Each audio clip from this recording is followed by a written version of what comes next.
Everyone, welcome back to my channel. Students, आपको सामने देख के समझ में ही आ रहा होगा कि आज हम लोग किसके बारे में बात करने वाले हैं। आज एनसीईआरटी का सॉल्यूशन है जो क्लास 9th का आपका इकोनॉमिक्स है।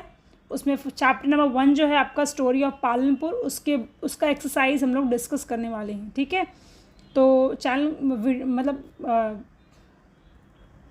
वीडियो को स्टार्ट करने से पहले मैं आप सबसे रिक्वेस्ट करूँगी आप चैनल को सब्सक्राइब कीजिए और ज़्यादा से ज़्यादा लोगों को शेयर कीजिए। ओके, तो चलो स्टार्ट करते हैं।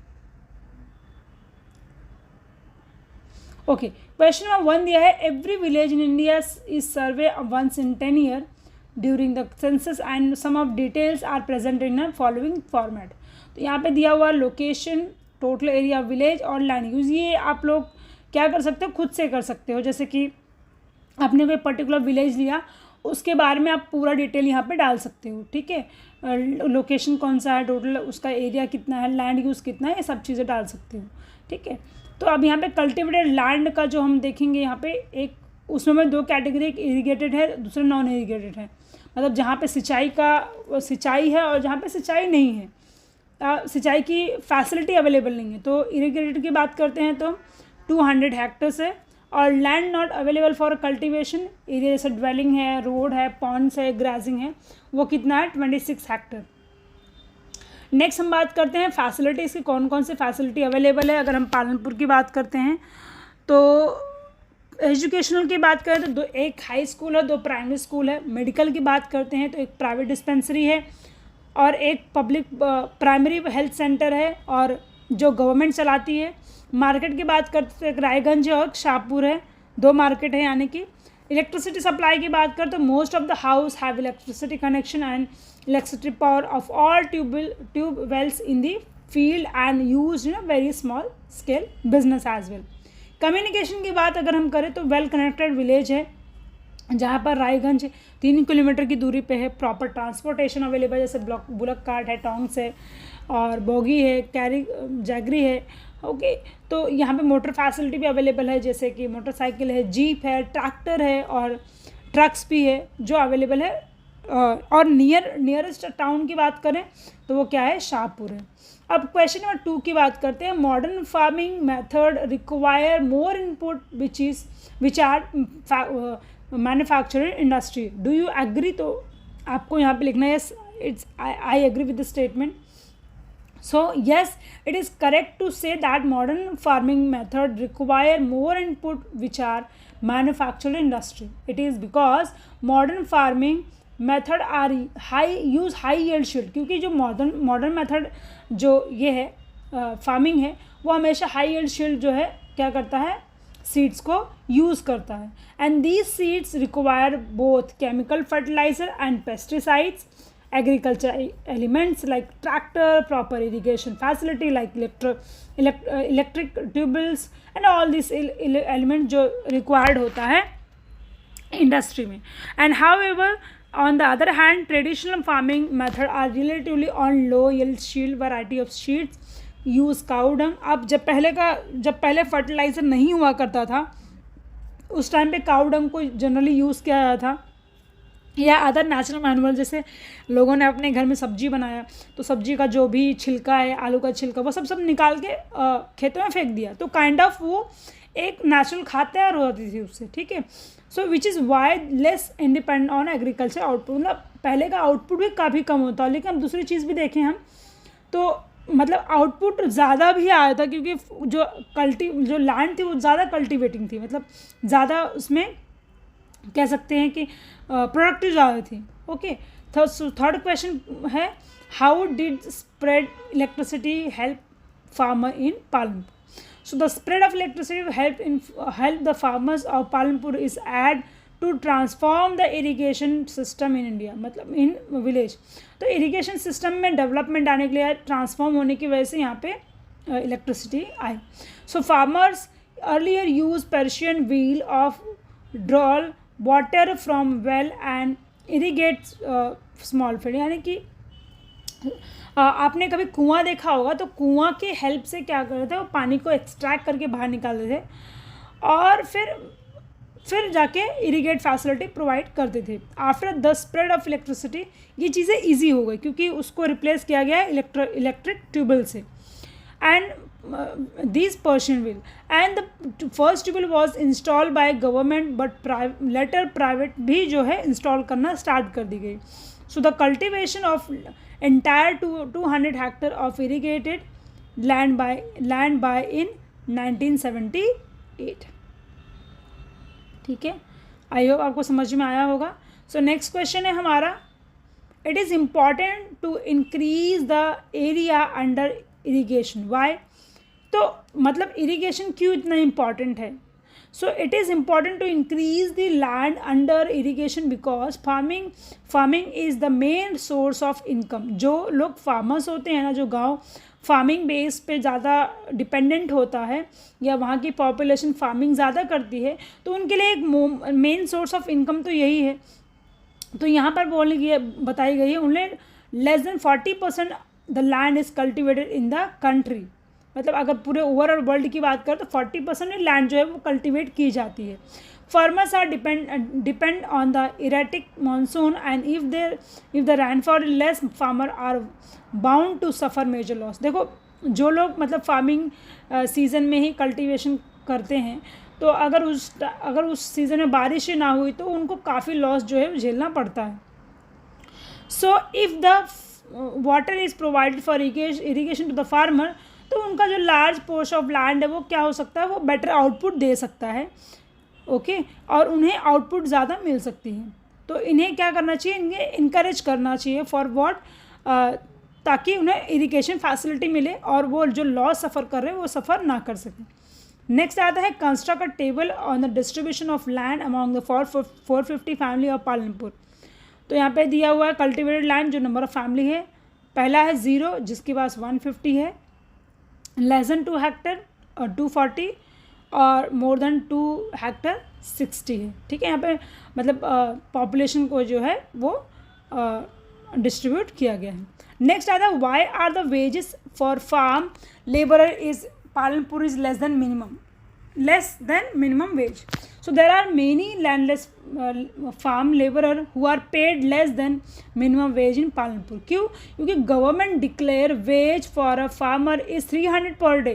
तो अब जितना गवर्नमेंट ने डिक्लेयर किया है उतना ही उनको प्रोवाइड होता है, और अगर वो गांव खेड़ा एरिया है तो वहाँ पे और ही कम दिया जाता है क्योंकि लोगों की इतनी इनकम ही नहीं होती है।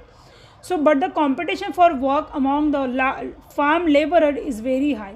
अगर हम सिटीज़ में बात करें तो जो लेबर होते हैं उनको ज़्यादा मतलब पेड भी मिलता है और उनकी डिमांड भी काफ़ी ज़्यादा है, लेकिन गांव खेड़ा एरिया में इस तरह की चीज़ें होती नहीं हैं। सो नेक्स्ट आता है in your region talk to labourer choose either farm labour और labourer working at construction site और what wage do they get. अब आपको यहाँ पे देखना है और किस तरीके के वेज मिलता है, पेड मिलता है, कैश बेसिस पे मिलता है और अदर तरीके से मिलता है, या रेगुलरली मिलता है, या काफ़ी टाइम तक आपको लटका के रखते हैं। तो आप एक सर्वे के बेस पे इस क्वेश्चन को लिख सकते हो। नेक्स्ट क्वेश्चन आता है question number 8, what are the different way of increasing production on the same piece of land. अब इसको एग्जाम्पल के थ्रू बताना है। To grow more than 1 crop on a piece of land during the year is known as multi cropping. मतलब एक ही खेत में आप बहुत सारी क्रॉपिंग करते हो, आप वीट भी उगाते हो, आप राइस भी उगाते हो। मतलब आप ये डिपेंड करता है कि आपके पास लैंड कितना। जैसे मैं पर्सनल बताऊं तो मेरे दादाजी के पास बस 3 एकड़ ज़मीन है, तो 3 एकड़ ज़मीन में वो ज़्यादा कुछ तो क्रॉप नहीं कर पाते, बट एटलीस्ट पूरे साल भर का राइस और वीट तो उगा लेते हैं या फिर आलू उगा लेते हैं, है ना। तो उतने ही लैंड क्या है उनके लिए लिमिटेड है, उतना ही वो उगा पाते हैं। It is the most common way of increasing production on a given piece of land. So best example is the cultivation in Palanpur. जैसे वो लोग ज्वार भी उगाते हैं, बाजरा भी उगाते हैं during the runny season and followed by potato between October and December, and during the winter season वो वीट की क्रॉपिंग करते हैं। तो इस तरीके से क्या होता है कि एक सिंगल प्लेस पे वो मल्टीपल क्रॉपिंग कर सकते हैं। नेक्स्ट आता है describe the work of farmer in 1 Hector of land. अब ये इसको आप अपने हिसाब से भी आंसर लिख सकते हो, लेकिन यहाँ पे आंसर मैंने दिया है तो आप इसे भी लिख सकते हो। A farmer with 1 Hector land will be called small farmer, जिसके पास 1 हेक्टर लैंड होता है उससे कम होता है उसे स्मॉल फार्मर कहा जाता है. Since the area of cultivation small the output may not be high, वो भी कम ही होगा ना. So in the order to able to get best possible yield the farmer needs money. मतलब यस, अगर आपको और ज़्यादा आउटपुट की ज़रूरत है तो अगर फार्मर को और आउटपुट करना है तो उसके लिए पैसे की ज़रूरत पड़ेगी. This money is borrowed from money lenders at a high rate of interest और at a times may also work as a labour farm labour for the land lender. पहले क्या था, पहले बैंक्स नहीं थे ना, तो पहले मनी लेंडर से पैसे प्रोवाइड करते थे. वहाँ पे क्या होता था, आइदर आपको उनको हाई रेट ऑफ इंटरेस्ट पे पैसे देना है, आइदर आप उनके खेतों में काम करके उसे सेट ऑफ कर सकते हो, जिसको बार्टर सिस्टम भी कहा जाता है. Once the farm is cultivated, the produce has to be divided for a personal use and selling in the market. And whatever the profit is earned, the farmer has to usually give it way of money lender and little money is left for use the farmer itself. अब इसको छोटे से शब्द में बताऊँ तो जो किसान होता है ना गांव में, आज भी ऐसे बहुत सारे किसान हैं जो खेती करने के बाद कुछ पार्ट ऑफ अपने पास रखते हैं, कुछ बेच देते हैं ताकि वो कुछ पार्ट ऑफ इनकम जो है वो अर्न कर सकें, है ना. तो ये काइंड ऑफ हो जाता है, या उन्होंने जो भी उधार पे पैसा लिया या मॉर्गेज लिया है वो मनी लेंडर को वापस कर सके, है ना.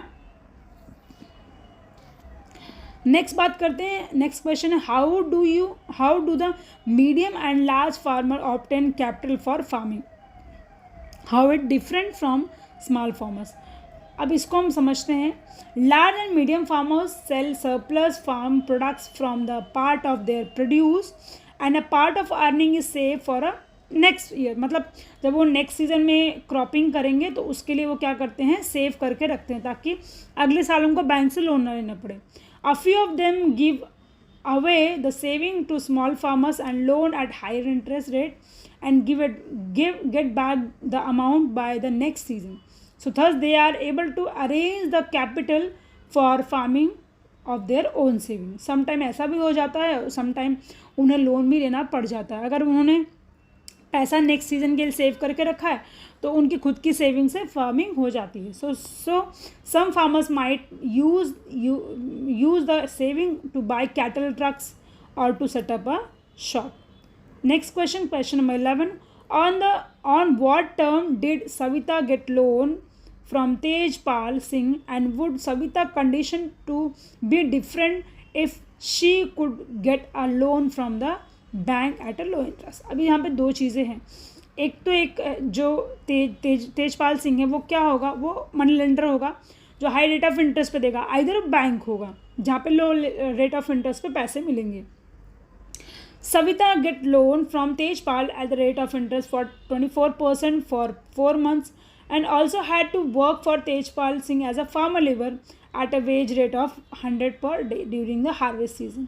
दूसरा है, the case would have been different if Savita taken loan from the bank. The rate of interest would be lesser than what was the asked by Tejpal. Also, she would have been able to try complete attention for their own field only. देखो यहाँ पर हो तो जाता है कि like हम money lender की बजाय बैंक के पास जाकर लोन ले सकते हैं, बट समहाउ जब फार्मर्स की बात आती है ना तो वो उनमें सबसे पहला प्रॉब्लम ये आ जाता है कि due to lack of knowledge, due to lack of education उन्हें काफ़ी प्रॉब्लम फेस करनी पड़ जाती है, जिसकी वजह से जिससे बचने के लिए वो क्या करते हैं, वो मनी लेंडर्स के पास जाते हैं ताकि ये सारी जो भी झंझट मारी या जो भी एक्टिविटी है उससे वो बच सकें. तो यहाँ पे आपको ऑब्जर्वेशन के बेस पे क्या करना है. नेक्स्ट क्वेश्चन है talk to some old resident in your region and write a short report on the changes in irrigation and change in production. तो ये लास्ट 30 ईयर का आपका एक एक्टिविटी है, आप खुद की ऑब्जर्वेशन के बेस पे लिख सकते हो. नेक्स्ट आता है what are the non farm production activity taking place in your region. तो यहाँ पे पहला है डेयरी प्रोडक्ट्स है, मतलब जो खेतों में नहीं काम करते वो डेयरी काम कर सकते हैं, ट्रांसपोर्टेशन में कर सकते हैं, जनरल स्टोर लगा सकते हैं, फिशिंग में कर सकते हैं और माइनिंग में भी कर सकते हैं. नेक्स्ट क्वेश्चन है what can be done so that more non-farm production activities can be started in village. To promote more non-farm production activity in village, following step.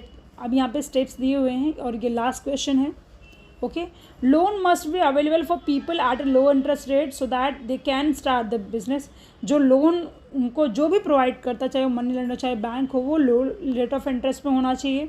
दूसरा है proper market should be set up that produce goods can be sold. देखो एक चीज़ ये भी आता है कि suppose एक फार्मर है, वो अपने ही लिमिटेड एरिया में अगर बेचता है गुड्स को, तो एक तो ये हो जाता है कि उसे काफ़ी कम प्रॉफिट मिलता है या काफ़ी लो लेवल का प्रॉफिट गेन कर पाता है. दूसरा चीज़ ये, अगर वो मार्केट की जगह सिटी में आके बेचता है तो उससे ज़्यादा प्रॉफिट गेन होता है. ठीक है. So third one is the concern authority must setup a better transportation between cities and village so that produce goods can be transport to the city.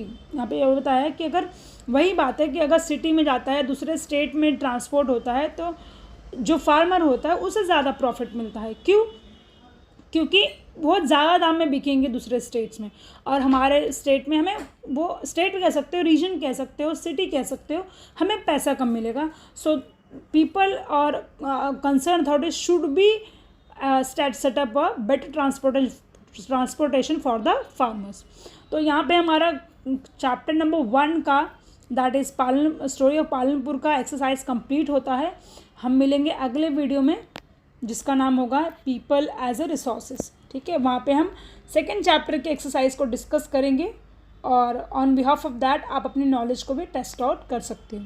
ठीक है, वीडियो देखने के लिए थैंक यू, और सब्सक्राइब करना बिल्कुल भी ना भूलें. Thank you so much.